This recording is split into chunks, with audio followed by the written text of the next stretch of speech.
especially in the space of renewable through LPG. Back to you, Calvin. All right, Noah, there in Mombasa, it seems the heat is really hitting him there. All right, we get to our conversation of the day where we are speaking about state of automobiles in Kenya. And joining me is Khalif Kairo, who is CEO Kai and Karo. Thank you so much for joining us. Thanks a lot, sir, for having me. All right, so let's get right into the conversation and look at the car industry, to be specific, and say, you are a player in this industry. Yes. First of all, when you joined and right now, how are the dynamics? What has changed? First things first, of course, the USD has gone quite high. Remember when I started selling cars almost 7 years ago, the dollar used to exchange at around 80, 90. Yes. It came to 100. Right now we are at 153. Yes. Thereabout if you're buying from the counter. So we've seen quite an exponential rise in the cost of the dollar. We've also seen very disruptive things like COVID, which have messed up the supply chain of cars. And we're also seeing new trends like electric cars coming, because electric cars are also wreaking havoc on the used car market, even in ways you cannot imagine, including shipping, demand, such things. And there's also the other issues like also government policies, e.g. taxation. And there are other good things like there's growing demand. There's a growing middle class in Kenya. So there are a lot of changes, some negative, some positive. Yeah. Right.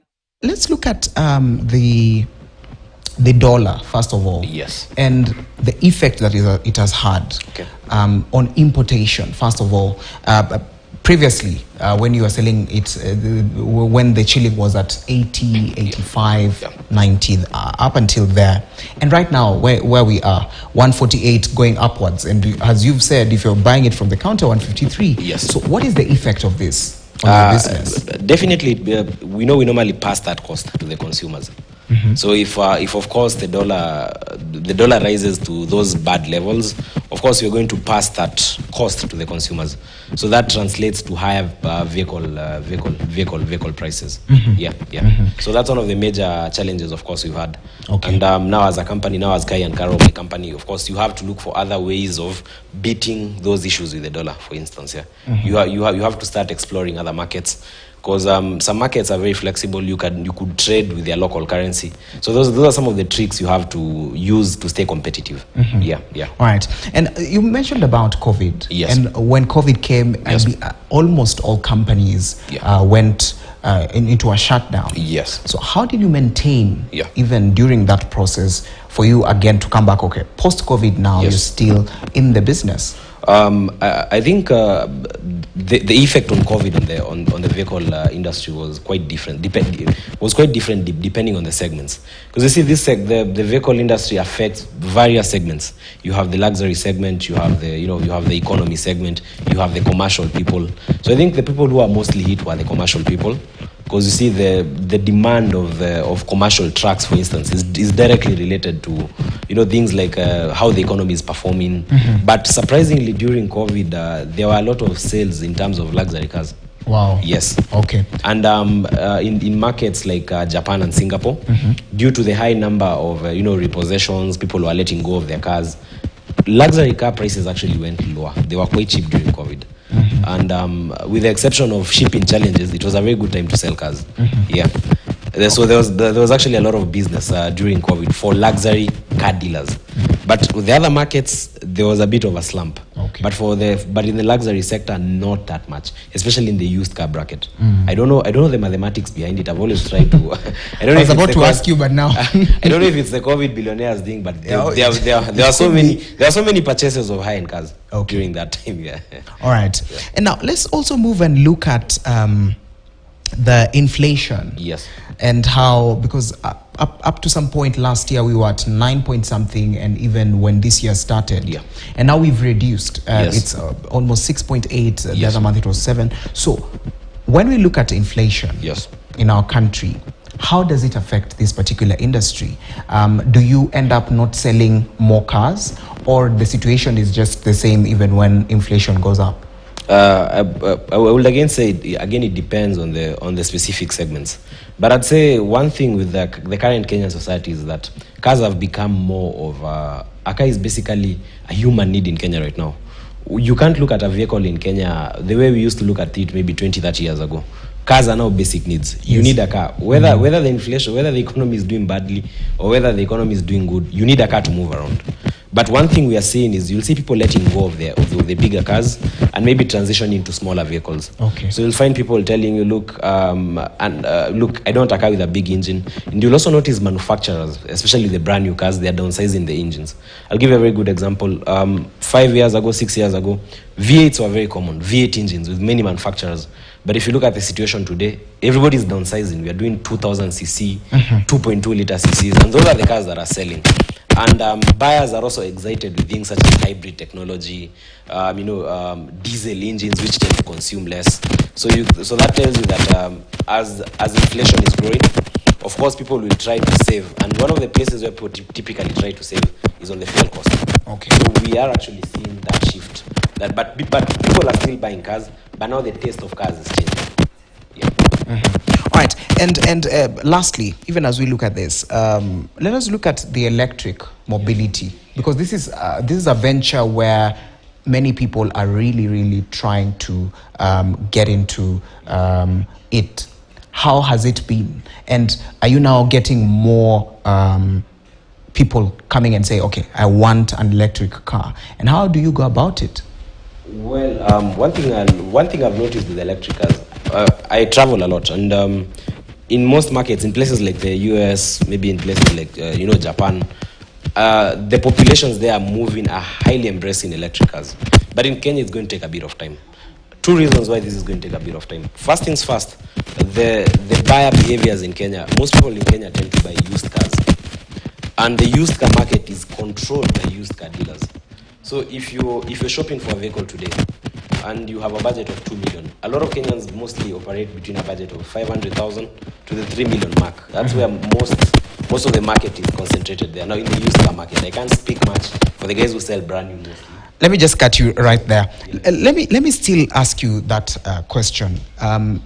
Now, when you look at the electric mobility, and especially now that last month we had Climate Summit Week, we talked about saving the climate and trying to make sure that at least the environment is looked at. And when we look at the car and vehicle industry in Kenya, I believe, first of all, in the capital cities, especially Nairobi, we have very many cars.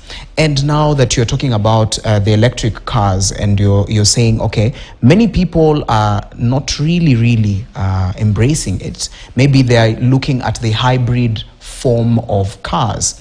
So from your side and from where you sit, do you think it's prudent for us as vehicle users and also people who own cars to really transition fully to the electric side, or use the hybrid first and understand how the electric mobility works? What do you think?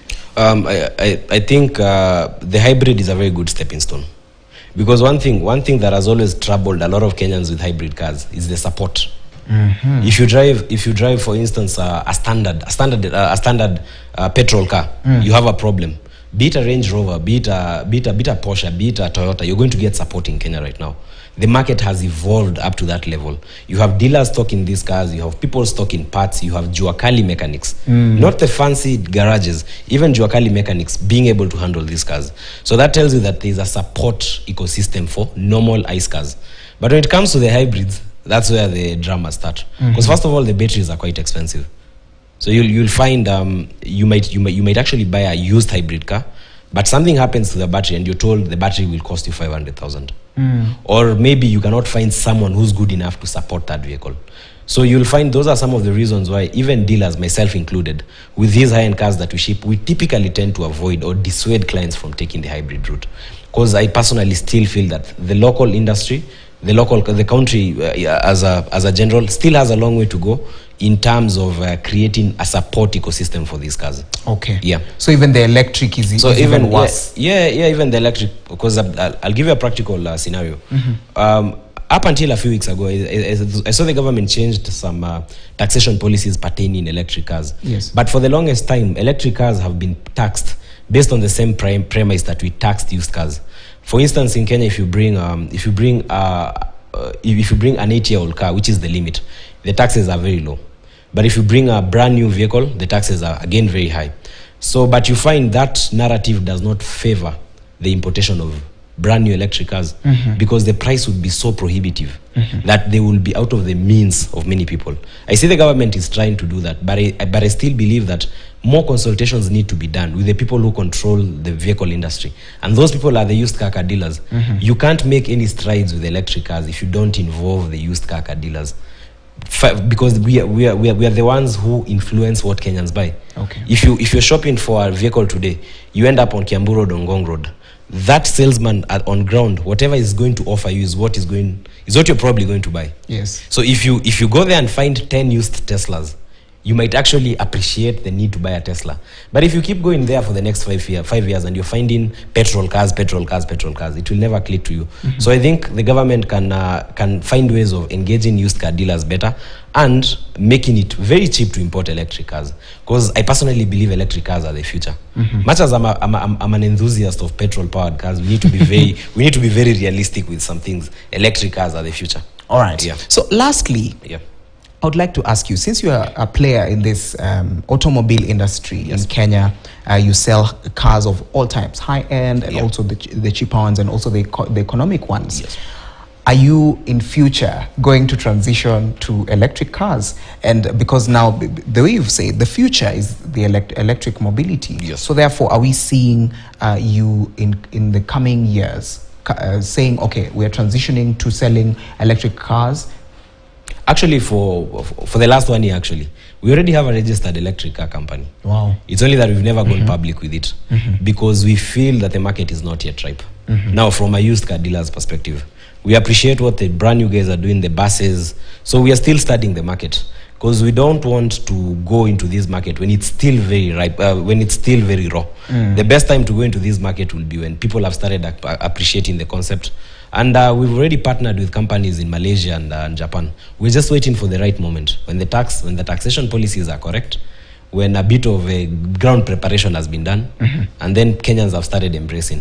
But for now, we will still make the small money we make selling the petrol cars until the market is ripe, completely ripe. Okay. Because I still believe a lot of work needs to be done. And a lot of work from a business perspective, developing a market costs a lot of money. You have to spend a lot of money on advertising, on creating awareness, on bringing cars, holding them in the showroom, them not selling.